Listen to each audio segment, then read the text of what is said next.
नमस्कार विद्यार्थी मित्रों, पुरुषार्थ एज्युकेशन चैनल में आपનું हार्दिक स्वागत करूँ છું। ધોરણ 6 ગણિતમાં જોઈએ ચેપ્ટર બીજું પૂર્ણ સંખ્યાઓ। પૂર્ણ સંખ્યા એટલે કે તેની પહેલાં આપણે જોઈએ કે આપણે ગણતરી માટે જે સંખ્યાનો ઉપયોગ કરીએ છીએ એ સંખ્યા કઈ છે? તો કે 1 2 3 4 5 6 જે ધન સંખ્યાઓ કહેવામાં આવે છે અને તેને પ્રાકૃતિક સંખ્યાનું નામ આપવામાં આવ્યું છે।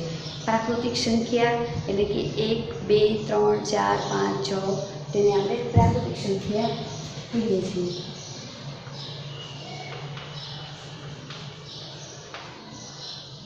પ્રાકૃતિક સંખ્યા હવે પ્રાકૃતિક સંખ્યાની વ્યાખ્યા એટલે કે શૂન્ય સિવાયની તમામ સંખ્યાઓ આવે, શૂન્ય સિવાયની તમામ ધન સંખ્યાઓને આપણે પ્રાકૃતિક સંખ્યાઓ કહીશું। અને સૌથી નાની પ્રાકૃતિક સંખ્યા કઈ છે? તો સૌથી નાની પ્રાકૃતિક સંખ્યા 1 સૌથી નાની પ્રાકૃતિક સંખ્યા 1 થશે। અને પ્રાકૃતિક સંખ્યાનો સંકેત છે એ n છે। પ્રાકૃતિક સંખ્યાને આપણે n વડે દર્શાવીએ છીએ। પ્રાકૃતિક સંખ્યાનો સંકેત n છે। ત્યાર પછી આપણે જોઈએ કે 1 2 3 4 5 6 7 8 9 સુધી સીમિત છે। તો 9 પછીની જે સંખ્યા એટલે કે 9 પછી 10 આવે તો 10માં શૂન્ય આવે છે। શૂન્ય સાથે જે સંખ્યાઓ શરૂ થાય છે હવે તે સંખ્યાઓને આપણે પૂર્ણ સંખ્યાનું નામ આપ્યું છે।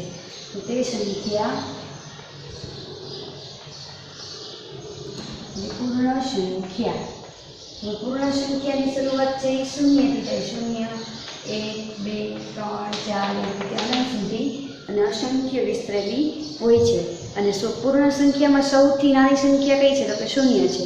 અને પૂર્ણ સંખ્યાનો સંકેત તો કે પૂર્ણ સંખ્યાનો સંકેત W છે। અને થોડીક આપણે અગાઉની માહિતી મેળવી, હવે આપણે જોઈએ કે પૂર્ણ સંખ્યા છે એ સંખ્યા રેખા ઉપર કેવી રીતે દર્શાવે? તો પૂર્ણ સંખ્યા રેખા ઉપર શૂન્યથી લઈ અને જમણી બાજુની તમામ ધન સંખ્યાઓ આવે તે આપણે પૂર્ણ સંખ્યામાં લઈએ છીએ। એટલે શૂન્ય સાથેની તમામ ધન સંખ્યાઓને પૂર્ણ સંખ્યાઓ કહેવાય છે। હવે આપણે સ્વાધ્યાય તરફ વળીએ તો જોઈએ સ્વાધ્યાય 2.1માં શું કીધું છે કે પેલો પ્રશ્ન છે એમાં કે 10,999ના તરત પછી આવતી 3 પ્રાકૃતિક સંખ્યા। હવે પ્રાકૃતિક સંખ્યા કીધી છે એટલે ધન સંખ્યા આવશે અને તરત પછી એટલે કે જે સંખ્યા છે ને તરત સીધી પછી કઈ આવે? તો આપણે તરત પછીની સંખ્યા ગોતવા માટે જે સંખ્યા આપેલી છે એમાં એક આપણે ઉમેરીએ એટલે તરત પછીની સંખ્યા મળે। અને બીજો પ્રશ્ન આવશે આપણે પહેલાની, તો પહેલાની આવે એટલે આપણે એક બાદ કરવાનું એટલે પહેલાની સંખ્યા મળે। તો પહેલા પહેલો પ્રશ્ન જોઈએ।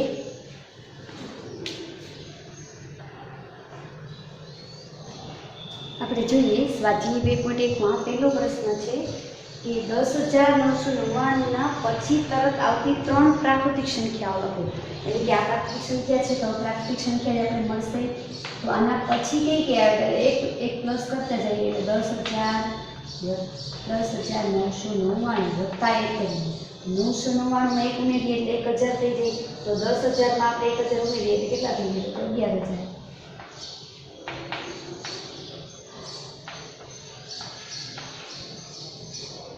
11,000માં આપણે ઉમેરીશું તો કેટલા થઈ જાય? 11,001। અને આપણે તેમાં પાછા એક ઉમેરીએ તો 11,002। આ તરત પછીની 3 સંખ્યા થઈ ગઈ 11,000। 10,999માં એક ઉમેરીએ એટલે 11,000 વડે 11,000માં એક ઉમેરીએ એટલે 11,001 મળશે, તેમાં એક ઉમેરીએ એટલે 11,002 મળશે। તો આ પ્રાકૃતિક સંખ્યાઓ થઈ ગઈ। હવે પછી પ્રશ્ન બીજો 10,001ના પહેલા તરત આવતી 3 પૂર્ણ સંખ્યાઓ। પહેલા એટલે કે આગળ આવતી, જે રીતના પછી એટલે પાછળની સંખ્યા આપણે લખીએ, હવે આગળની સંખ્યા લખવાની છે તો આપણે બાદ કરવી પડશે।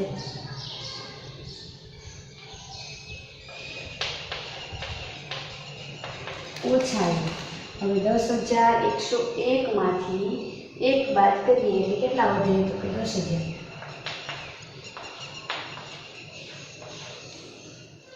10,000માંથી 1 બાદ કરીએ તો કેટલા વધશે? 9,999। તેમાંથી 1 બાદ કરીએ એટલે 9,998।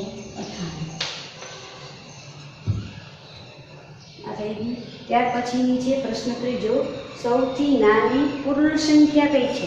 હવે સૌથી નાની પૂર્ણ સંખ્યા પૂછ્યું છે તો કઈ સંખ્યા આવશે? તો સૌથી નાની પૂર્ણ સંખ્યા 0 છે. ત્યાર પછી પ્રશ્ન જો તો સંખ્યાઓ 32 અને 52ના વચ્ચે આવતી પૂર્ણ સંખ્યાઓ કેટલી છે તે જણાવો. કેટલી સંખ્યાઓ છે તે આપણે કહેવાનું છે. તો આમ તો આપણે જોઈએ કે 32 પછી 52 સુધી ગણીએ કે 32 ને 52ની વચ્ચે કીધી એટલે 32 અને 52 આવશે નહીં. તો 32 પછી 33, 34, 35, 36, 37 એમ લાંબુ કરતા જાય 52 સુધી. જેટલી સંખ્યા આવે તો આપણે ગણી લઈએ. અથવા તમે ટૂંકી રીતે કરો કે 52 અને 32માંથી મોટી સંખ્યા 52 છે તો 52 ઓછા 32 એમાંથી જે સંખ્યા મળે એમાંથી આપણે એક બાદ કરીએ તો 52 ને 32માંથી કેટલા મળશે? તો 2 માંથી 2 જાય તો 0, 5 માંથી 3 જાય તો 2 અને એ કેવા આવશે? એક જ રીતે આપણે 52 ને છેલ્લે છે તો છેલ્લે રાખશું. તો આ માઇનસ આવશે. હવે એમાં એક -1 છે તો માઇનસ માઇનસ પ્લસ થાય તો કેટલી સંખ્યા છે? 21 સંખ્યા છે.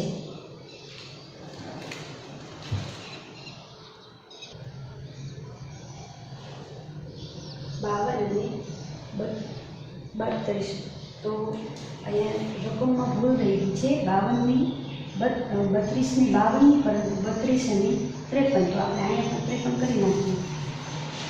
53 × 32.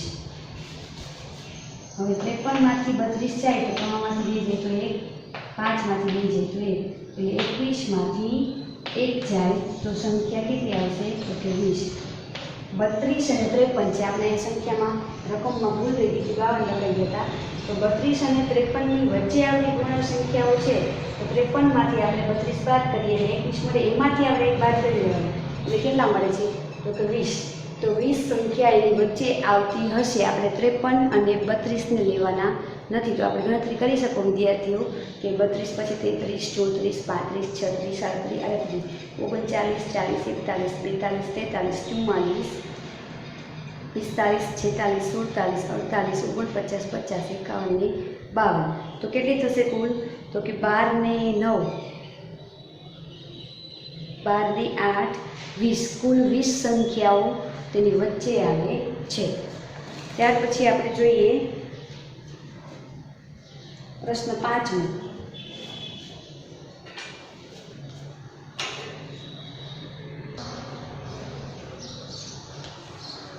ત્યાર પછી 5મો પ્રશ્ન જોઈએ કે નીચે આપેલ સંખ્યાઓના પછી તરત આવતી સંખ્યાઓ જણાવો.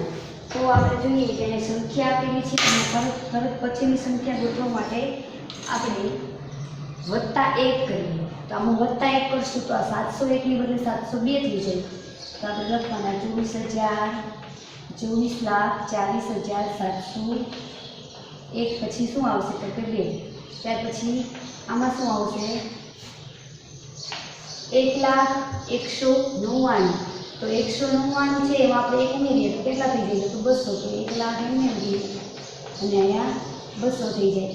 ત્યાર પછી સી આપેલો છે એમાં કેટલા છે? તો કે 10,99,999.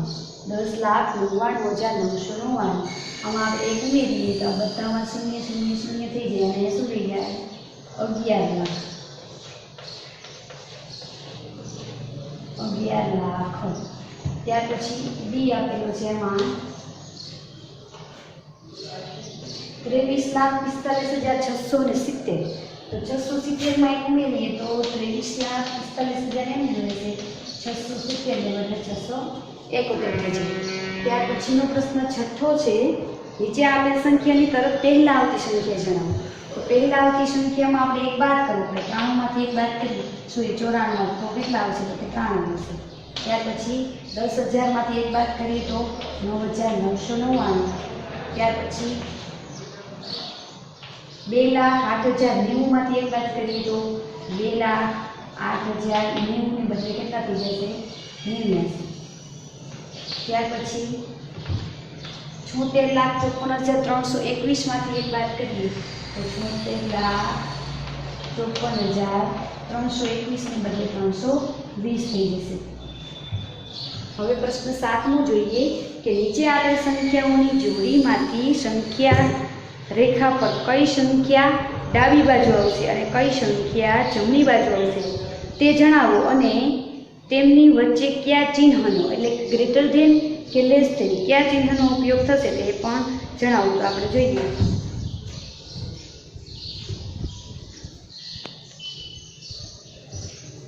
ત્યાર પછી 7મા પ્રશ્નમાં આપણે કીધું છે કે જોડીઓમાંથી સંખ્યા રેખાની કઈ સંખ્યા ડાબી બાજુએ આવશે અને કઈ સંખ્યા જમણી બાજુએ આવશે તે જણાવો અને તેમની વચ્ચે ચિહ્નનો ઉપયોગ કરો. તો ચિહ્ન ક્યાં છે આપણે તો કે લેસ ધેન અને ગ્રેટર ધેન. હવે એમાં જોઈએ કે 530 અને 503 તો કઈ સંખ્યા મોટી છે તો કે 530 છે એ મોટી છે, 503 નાના છે. તો 503 છે એ 530ની ડાબી બાજુએ સંખ્યા રેખા ઉપર આવશે. સંખ્યા રેખા દોરીએ કે આ શૂન્ય છે, 530 અહીંયા હોય તો 503 કઈ બાજુ આવશે તો કે આ ડાબી બાજુ થાય. તો 503 છે એ 530ની ડાબી બાજુએ આવશે.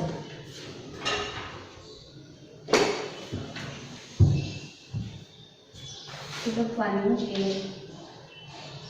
503 એ 530ની ડાબી બાજુએ આવશે. અને આપણે એમાં ચિહ્નનો ઉપયોગ કરીએ તો 530 છે એ મોટા છે અને 503 કેવા છે તો કે નાના છે. તો આપણે તેને ગ્રેટર ધેન આપશું. ત્યાર પછી બી છે એમાં જોઈએ કે 370 અને 307 તો તેમાંથી 370 મોટી છે, 307 નાની. તો 307 છે 7 એ 370ની ડાબી બાજુએ આવશે. તેમાં પણ આપણે 370 મોટી સંખ્યા છે અને 307 છે નાની છે, તેને પણ આપણે ગ્રેટર ધેન આપશું. ત્યાર પછીની સંખ્યા છે 98765, 56789. તો હવે આપણે જેવી રીતે આને 307 એ 370ની ડાબી બાજુ આવે એમ બોલ્યા એની બદલે આપણે ઊંધું પણ લઈ શકીએ. એટલે કે 370 છે એ 307ની જમણી બાજુએ આવે છે તેમ પણ આપણે કહી શકીએ. અને આપણે આ સંખ્યાને અહીંયા રાખીએ તો આપણે લેસ ધેન પણ દર્શાવી શકીએ. તો હવે આપણે ઊંધું લખીએ અથવા આપણે એમ જ લખશું કે 56789 એ 98765ની ડાબી બાજુએ આવશે. તેમ આપણે સંખ્યા રેખામાં હવે 56789 અને અહીંયા છે 98765. હવે આ રીતે લખ્યું તો આને લેસ ધેન દેવા પડે. એટલે કે 76789 98765 કરતાં નાના છે. એની જગ્યાએ તમે અહીંયા આ સંખ્યા રાખો 98765 અને અહીંયા આપણે 56789 રાખીએ તો આપણે આ રીતે નિશાની લેવાની એટલે કે ગ્રેટર ધેન લેવાની. ત્યાર પછી ચોથું છે 98,30,415 અને 1,23,001. તો કઈ સંખ્યા મોટી છે તો કે 98,30,415 કે 1,23,001. તો આ સંખ્યા મોટી થશે. તો આપણે આને એમ કહી શકીએ કે 98,30,415 એ 98,30,415 એ 1,23,001 થી ડાબી બાજુએ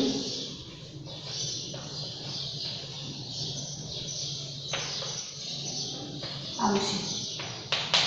અને આપણે નિશાનીમાં 98,30,415 1,23,001 આ રીતે દર્શાવી તો આ સંખ્યા મોટી થશે એટલે આપણે આને લેસ ધેન આપણે આને 1,23,001 અહીંયા રાખશું અને 98,30,415 આપણે અહીંયા રાખીએ તો એને ગ્રેટર ધેન આપી દેશે. આ સંખ્યાઓની વાત થઈ નાની મોટી અને એમાં નિશાની દર્શાવવાની વાત થઈ સંખ્યા રેખા ઉપર કઈ બાજુ આવશે તે. હવે ત્યાર પછી 8મો પ્રશ્ન જોઈએ.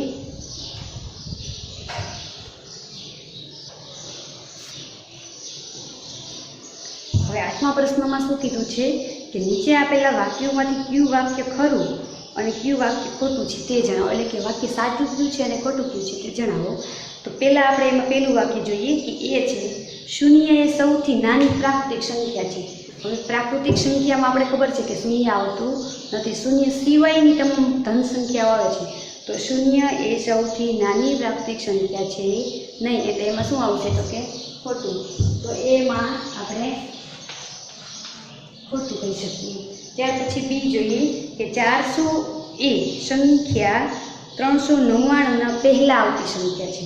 હવે 400 છે, 400 આ 399ની પહેલાં આવતી સંખ્યા છે. હવે આપણે આ 400 છે 399ની પહેલાં આવે નહીં, એની પછી આવશે. તો આમાં પણ શું આવશે એટલે ખોટું.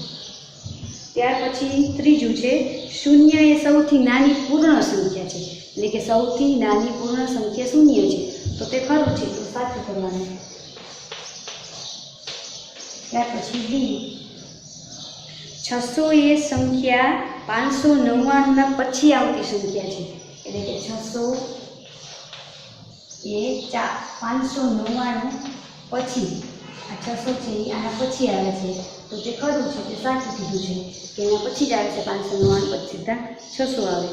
ત્યાર પછી છે દરેક પ્રાકૃતિક સંખ્યા પૂર્ણ સંખ્યા છે, એટલે કે દરેક ધન પ્રાકૃતિક સંખ્યા છે તે પૂર્ણ સંખ્યામાં તેનો સમાવેશ થાય જ છે. તો કે સાચું છે, પૂર્ણ સંખ્યામાં આવે જ છે. ત્યાર પછી દરેક પૂર્ણ સંખ્યા પ્રાકૃતિક સંખ્યા છે, એટલે કે બધી પૂર્ણ સંખ્યાઓ છે પ્રાકૃતિક સંખ્યામાં પણ આવે છે. તો કે ખોટું, કેમ કે શૂન્ય છે એ પૂર્ણ સંખ્યા છે પણ પ્રાકૃતિક સંખ્યા છે નહીં, તો બધી સંખ્યા આવી શકે નહીં. ત્યાર પછી 2 અંકોની પૂર્ણ સંખ્યાની પહેલાં આવતી એક અંકની ન હોઈ શકે, એટલે કે 2 અંકોની પૂર્ણ સંખ્યાની પહેલાં આવતી સંખ્યા. હવે 2 અંકની કોઈ પણ પૂર્ણ સંખ્યા લઈએ, માનો કે 10 છે તે પૂર્ણ સંખ્યા છે. હવે તેની પહેલાં આવતી એક અંકની ન હોઈ શકે, એટલે કે તેને પહેલાં જે સંખ્યા આવે તે એક અંકની ના હોઈ શકે પૂર્ણ સંખ્યા. તો કે હોઈ જ શકે ને, કેમ ન હોઈ શકે? એટલે તેમાં પણ આપણે ખોટું આવશે.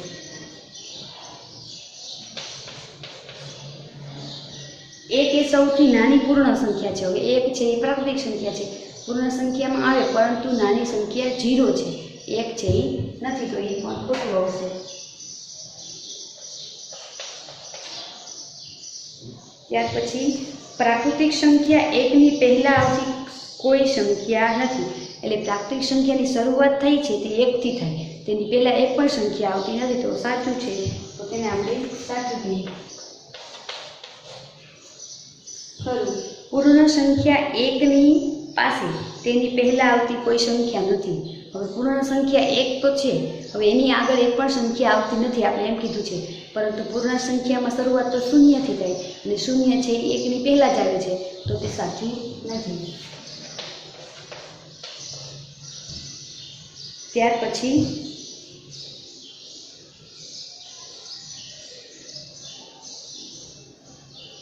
પૂર્ણ સંખ્યા 13 એ સંખ્યાઓ 11 અને 12ના વચ્ચે આવે છે.